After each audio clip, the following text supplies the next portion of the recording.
Vamos lá, pessoal, questão 8, uma questão difícil, ainda mais difícil porque eu não coloquei a pergunta aí, né? Então vamos lá, ó. Ela fala o seguinte: a figura mostra as três funções polinomiais do primeiro grau, então dá P1, P2 e P3.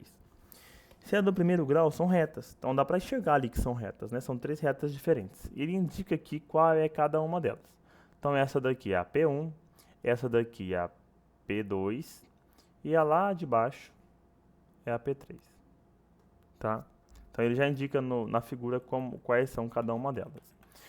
O ponto é que aí não tem essa parte aqui, ó. O intervalo em que P1 de x é menor que P3 de x, que é menor que P1 de x é. Essa é a pergunta, tá? E aí não tem, tá? Então quem veio aqui no vídeo viu a pergunta, essa é a pergunta, tá?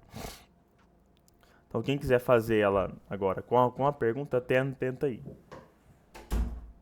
Como que eu vou descobrir aonde que a P2 é menor que a P3, que é menor que a P1? O que que isso significa, né?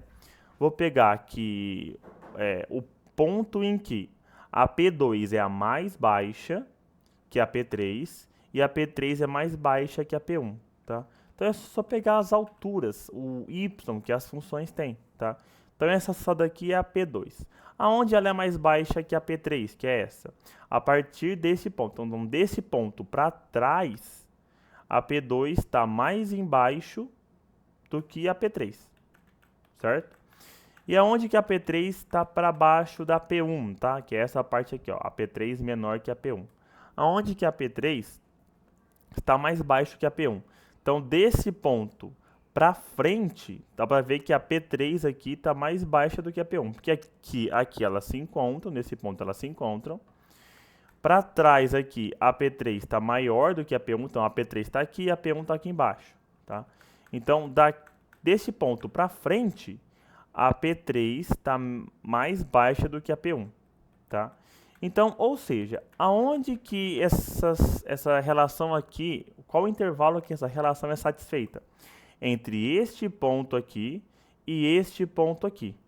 Tá? Então, entre esses dois pontos, a P2 é menor do que a P3. Então, em qualquer ponto aqui, essa daqui, que é a reta P2, tá? É menor do que a P3. E em qualquer ponto entre esses dois intervalos, entre esses dois pontos, qualquer intervalo aqui no meio, a P3 também é menor do que a P1. Então tá vendo que aqui a P3 está aqui e a P1 está lá em cima. Tá? Então é isso que o exercício quer. Tá? E que ponto que é esse aqui? É o x igual a menos um número que está entre 0 e menos 1. Então ele é menos meio. Então o x é maior do que... ou x é maior, né? O x é maior do que menos meio, então menos meio é menor do que x, e o x só vai até o número que está entre 0 e 1, que é meio. Então o x é menor do que meio. Então o x tem que estar entre o menos 1 e o meio, tá? Nesse intervalo aqui, ó, nesse intervalo aqui de x, eu tenho que a P2 é menor do que a P3 e a P3 é menor do que a P1, tá? Tem que todos eles serem satisfeitos. Então só pode ser esse intervalo aqui, que é a letra A.